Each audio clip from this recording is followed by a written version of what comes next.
여러분, 여름 제철인 참외 간식으로 잘 즐기시나요? 옛날에 참외는 잘 먹어야 본전이며 백해무익하다는 말이 있었지만 지금은 참외의 좋은 효능들이 많이 알려지면서 참외는 건강에 좋고 맛도 좋은 대표적인 과채류가 되었습니다. 하지만 우리가 흔히 즐기는 참외를 잘못 먹었을 때 잘못하면 응급실에 실려갈 수도 있다는 사실을 알아야 합니다. 흔히 참외를 먹으면 설사를 한다는 분들이 많이 계십니다. 어떤 분은 참외를 정말 좋아하는데 언제부턴가 참외를 한 개 다 먹으면 설사가 심해진다며 좋아하는 참외를 못 먹고 있는 것이 안타깝다는 글을 남겨주셨습니다. 사실 참외는 차가운 성질의 음식이라 체질에 따라 설사를 할 수도 있습니다. 특히나 몸이 냉한 분들은 더욱 주의해서 참외를 먹을 때는 적당량만 먹는 것이 좋습니다. 이럴 때는 하나를 다 드시는 것보다는 반 정도만 먹어주는 것이 좋습니다. 이처럼 어떤 음식이라도 사람의 체질에 따라 섭취 방법이나 섭취량을 달리해주는 것이 좋습니다. 오늘은 이런 참외와 관련하여 좋은 참외를 고르는 방법과 어떻게 먹는 것이 좋은지, 어떤 음식과 궁합이 잘 맞고 또 잘 안 맞는지, 그리고 참외로 만들 수 있는 요리 등 참외에 대한 정보를 알려드리겠습니다. 요새 참외가 제철인지라 마트나 시장에 가면 참외를 많이 접할 수 있습니다. 이때 참외를 잘 고르기 위해 알아야 할 3가지가 있습니다. 첫 번째는 크기와 모양입니다. 과일을 살 때 무조건 큰 것이 좋다고 생각하는 분들이 계시지만 참외의 경우 크다고 좋지 않습니다. 그리고 너무 작은 것도 맛이 떨어질 수 있으니 손에 적당히 들어오는 정도의 중간 사이즈가 제일 맛이 좋다고 합니다. 모양은 타원형이 제일 좋고 단단할수록 싱싱한 참외입니다. 또한 참외를 가볍게 두드렸을 때 둔탁하고 무거운 소리보다는 통통 튀는 맑은 소리가 나는 것이 잘 익은 것이라 더욱 맛있고, 손으로 흔들어 보았을 때 출렁거림이 있는 참외는 피하는 것이 좋다고 합니다. 두 번째는 색깔입니다. 참외의 노란색 띠와 흰색 띠가 선명하게 구별되어 있을수록 더 달콤하고 맛있는 참외라고 합니다. 특히 노란색, 흰색 띠에 끊어짐이 없을수록 더욱 좋습니다. 주의해야 할 것은 간혹 초록색을 띠는 참외가 있는데 이는 화상을 입은 참외에 해당하며 맛이 없으니 사지 않는 것을 추천드립니다. 이런 참외들은 상품 가치가 없어 싸게 파는 곳도 있습니다. 세 번째는 향입니다. 껍질이 있는데 무슨 향이 나겠어? 라고 생각하는 분들이 계시겠지만 실제로 향을 맡아보면 향의 진한 정도가 느껴지실 것입니다. 이렇게 참외향을 맡아봤을 때 달콤한 향이 진하게 풍기는 참외를 고르는 것이 좋습니다. 추가로 참외 꼭지 부분이 기형적으로 돌출이 심하거나 모양이 나쁜 것은 피하고 꼭지가 말라있고 시들어 보이는 것은 고르지 않는 것이 좋습니다. 여러분 혹시 참외를 먹기 전에 물로 대충 씻고 껍질을 칼로 깎아 드시진 않으신가요? 하지만 이는 참외의 영양소를 반의 반도 섭취하지 못하는 것이라고 합니다. 참외 껍질에는 안에 내용물 즉 과육보다 항암 효능이 무려 5배나 높다고 합니다. 이런 이유로 참외의 껍질은 절대 쓰레기로 버리지 말고 우리 뱃속에다 버려야 합니다. 농촌진흥청의 자료에 따르면 참외 껍질 바로 아래에는 플라보노이드, 베타카로틴 등의 영양소가 풍부하다고 합니다. 플라보노이드 성분은 우리 몸속 혈관 내의 콜레스테롤을 낮춰줍니다. 그리고 참외 껍질에 있는 베타카로틴은 우리 몸속 활성산소를 없애주고 간 해독에 큰 도움을 줍니다. 그래서 한의학에서는 참외 껍질만 따로 말려 약용으로 사용하기도 한다고 합니다.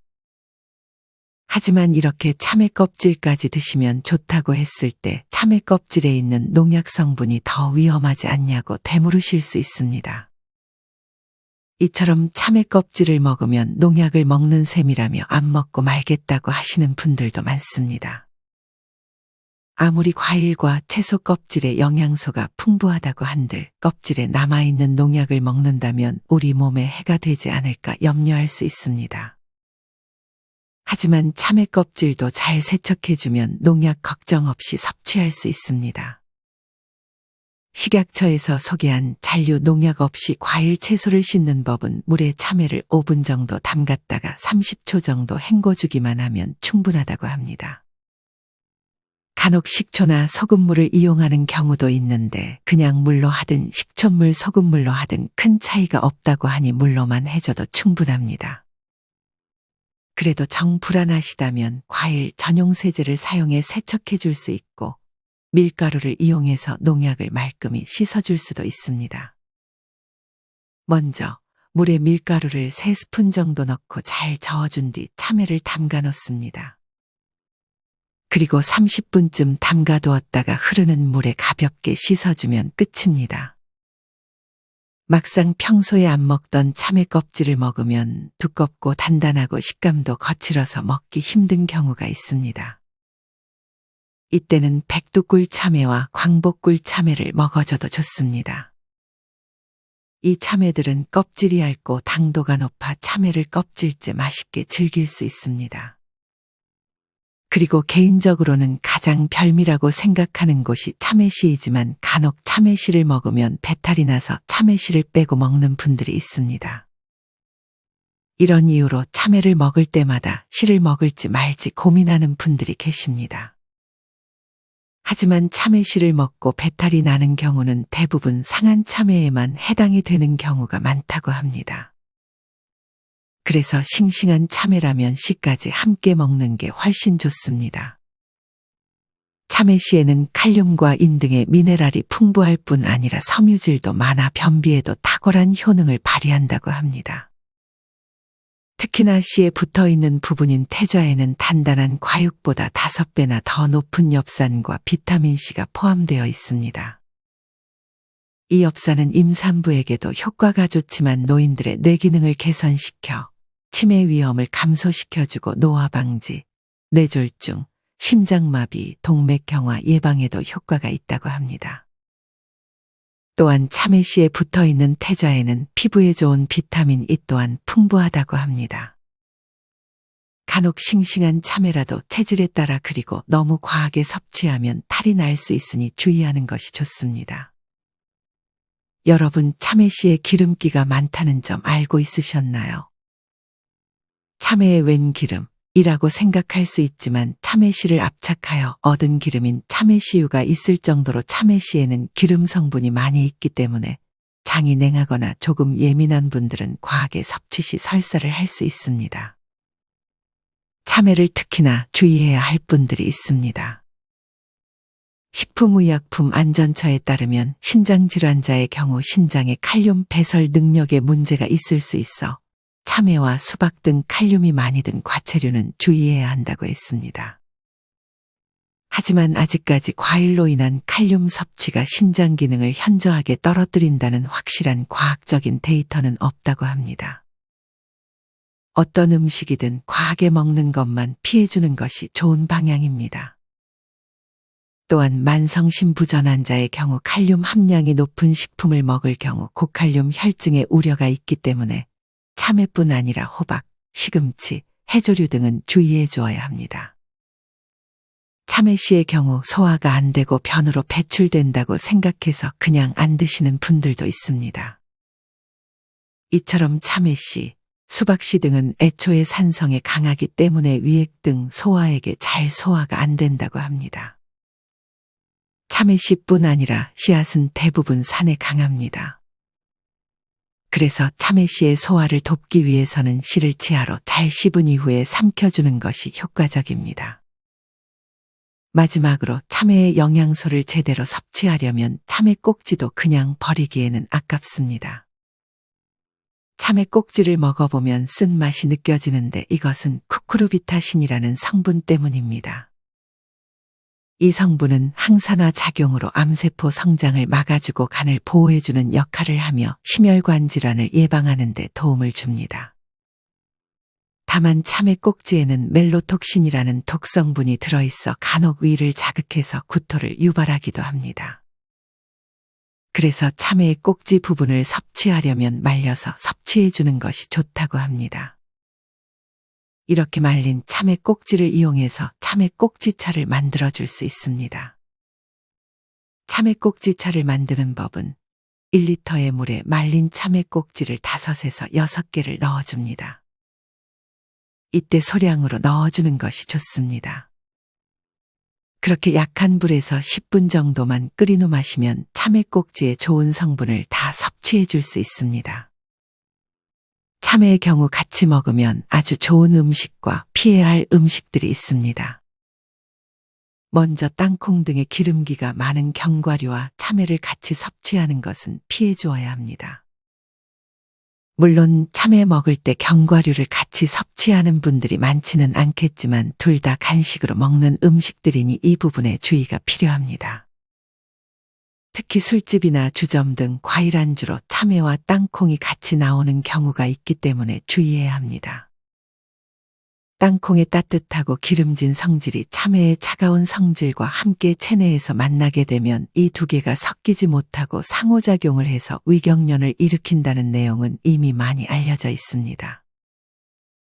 심지어 동의보감에도 기름기가 많은 땅콩은 참외와 같이 먹지 말라고 나와 있다고 합니다. 두 번째로 주의해야 할 점은 게나 회 혹은 돼지고기를 먹고 나서 참외를 후식으로 먹는 것입니다. 게나 회의 경우 부패가 빨리 진행되기 때문에 식중독균이 잘 번식됩니다. 참외에 있는 탄닌이라는 성분은 이런 식중독균을 받아들이는 역할을 도울 수 있어 만약 게나 회를 먹고 참외를 후식으로 먹게 되면 식중독을 키울 수 있습니다. 돼지고기를 먹고 난 후에 참외를 먹는 것도 피하는 것이 좋은데 이는 돼지고기 역시 차가운 성질을 갖고 있는 음식이기 때문입니다. 참외도 마찬가지로 차가운 성질의 음식이기 때문에 차가운 성질의 음식이 연속적으로 들어오면 설사를 유발할 수 있다고 합니다. 물론 이는 체질에 따라 다를 수 있습니다. 세 번째로 앞서 말씀드렸듯 차가운 성질을 가진 음식들과 참외를 같이 먹는 것은 주의해야 합니다. 여기서 말하는 차가운 성질은 무조건 온도가 낮다고 해서 차가운 성질의 음식이 아닙니다. 예를 들어 돼지고기는 차가운 성질을 지니고 있고 닭고기는 따뜻한 성질을 지니고 있습니다. 그래서 간혹 여름철에 돼지고기를 먹고 쉽게 배탈이 나는 분들이 있는데 이런 분들은 돼지고기 섭취를 여름철에 피하는 것이 좋고 대신 따뜻한 성질의 닭고기를 닭죽이나 삼계탕 등의 보양식으로 먹어주는 것이 좋습니다. 차가운 성질의 음식과 따뜻한 성질의 음식은 네이버나 구글에 검색하면 쉽게 찾을 수 있습니다. 평소에 이런 다른 성질의 음식을 파악하고 내 몸에 맞는 그리고 계절에 맞는 음식들을 주로 섭취해 주는 것이 좋은 방향입니다. 이와 반대로 참외와 같이 먹으면 효과가 배가 되는 음식들이 있습니다. 그 첫 번째는 식초입니다. 참외와 식초를 같이 먹어주면 변비를 해소하는데도 매우 좋을 뿐 아니라 기미 주근깨를 없애주고 얼굴 주름살과 피부 노화를 방지해 주기도 합니다. 뿐만 아니라 식초는 애주가분들에게 해독 기능이 있는 것으로도 잘 알려져 있습니다. 참외 자체에도 간 해독 기능이 있는데 식초와 함께 먹어준다면 간에 매우 효과가 좋습니다. 참외를 한 입 먹고 식초를 따로 먹을 순 없으니 보통 식초와 다른 조미료를 넣어 참외 반찬을 만들기도 합니다. 그중 밥반찬 별미인 것이 바로 참외장아찌입니다. 블로그 허상내 상차림에서는 참외장아찌를 만드는 방법을 다음과 같이 소개합니다. 먼저 참외 4개를 준비해주고 잘 씻어줍니다. 그리고 껍질을 벗기지 않은 채로 반으로 갈라준 후 참외씨는 깔끔하게 제거해줍니다. 껍질 부분이 아래로 가게 반찬통에 담아주고 소금 1큰술을 나누어 참외 속에 넣어 절임해줍니다. 이 상태로 하루 정도 놔두고 잘 절임된 참외는 1cm 정도로 얇게 썰어줍니다. 그리고 원당 2큰술, 집간장 1큰술, 진간장 1큰술, 식초 2큰술을 넣어줍니다. 마지막에 소주 1큰술을 넣고 양념을 잘 저어준 후에 잘 썰어준 참외에 골고루 부어주고 이틀 동안 잘 숙성해주면 됩니다. 참외와 잘 어울리는 두 번째는 된장입니다.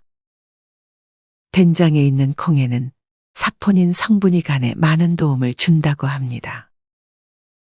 특히나 전통된장은 간 기능 회복과 간 해독에 효과가 좋으며 간 독성 지표인 아미노기 전이효소의 활성을 떨어뜨려 간 기능을 강화시킨다는 실험 결과도 있습니다. 간혹 된장의 나트륨을 걱정하시는 분들이 있지만 참외에 들어있는 칼륨 성분이 몸속에 있는 나트륨을 몸 밖으로 배출해 주는 데 도움을 준다고 하니 참외와 된장이 좋은 궁합이라고 말하는 데는 다 이유가 있습니다. 참외와 된장을 저번에도 소개해드린 두릅과 같이 참외땅 두릅 된장 무침을 만들어 먹을 수 있습니다. 정확한 레시피는 네이버나 구글에 참외땅 두릅 된장 무침이라고 검색 후 따라 만들어 보시길 바랍니다. 이외에 참외 무침이나 참외 피클 등 참외를 반찬으로 만들 수 있는 방법들이 아주 많으니 참고해 보세요. 예전에 참외 잘 먹어야 본전이라는 말이 무색할 정도로 참외의 효능은 여기서 그치지 않습니다. 참외는 눈의 피로를 풀어주는 데도 도움을 줍니다. 샛노란 참외의 껍질에 들어있는 베타카로틴은 눈에 영양을 공급해주고 시력보호 및 안구, 노화 예방에 도움을 줍니다. 참외 껍질을 절대 버리지 말아야 하는 이유입니다. 뿐만 아니라 동의보감에는 참외가 진해 거담작용을 하고 풍담, 황달, 이뇨에도 효과가 있다고 전해져 왔습니다. 게다가 땀을 많이 흘리는 여름철 갈증을 해소시켜주는 과일이 바로 수분 함량이 90%나 되는 참외이며 체질이 산성으로 변하기 쉬운 여름철 참외는 피로회복에도 좋다고 합니다. 참외는 기본적으로 과일 중에서도 가장 차가운 성질을 가지기도 하는데 서양의 과일 중에는 바나나도 차가운 성질에 해당합니다. 동의보감에는 참외의 효능으로 얼굴에 나는 피부염을 없애주고 소변을 잘 나오게 한다고 기록되어 있기도 합니다. 참외는 100g당 31칼로리로 다이어트에도 많은 도움을 줍니다. 참외를 대량으로 구매하시는 분들을 위해 참외 보관법도 간단히 말씀드리겠습니다. 참외를 싱싱하게 오래 두고 먹기 위해서는 먼저 참외를 깨끗하게 씻어줍니다. 그 다음 키친타올을 이용해 물기를 닦아줍니다. 그리고 신문지나 비닐봉지에 하나씩 포장해주거나 랩으로 하나씩 감싸줍니다. 마지막으로 비닐팩이나 랩에 담아 한 번 더 밀봉시켜주면 됩니다. 그리고 냉장고에 넣어 한 달 이내로 먹으면 싱싱한 상태의 참외를 섭취해 줄 수 있습니다. 참고로 참외가 야채인지 과일인지 논쟁이 가끔 벌어지기도 합니다. 결론부터 말하면 둘 다 맞습니다. 그래서 참외를 과채류로 구분합니다. 사실 과일과 채소는 구분이 애매모호하고 국제적인 문화생활에 따라 달라질 수 있다고 합니다. 참외 제철은 보통 6월에서 8월 사이입니다. 물론 비닐하우스에서 재배하면 다른 시기에도 참외를 먹을 수 있긴 하지만 아직은 여름에 먹는 참외가 제일인 것 같습니다. 참외를 본격적으로 재배하는 나라는 우리나라뿐이라고 합니다. 그래서 참외의 영어 이름도 코리안 멜론이라고도 불립니다. 6월에 수확한 참외의 경우 기능성 성분 함량이 높고 품질이 좋다는 연구 결과가 있습니다. 경북대 농학지에 실린 자료에 따르면 연구진은 참외 부위별 항산화 활성과 기능성 성분의 변화를 측정하기 위해 주요 수확 시기별로 참외의 껍질, 과육, 태자 세 부분으로 나누어 항산화 활성 및 기능성 성분 함량을 측정했는데 그 결과 모든 부위에서 총페놀, 총플라보노이드 함량이 6월에 수확한 경우가 가장 높았고 7월은 함량과 활성이 모두 급격히 감소했다고 합니다.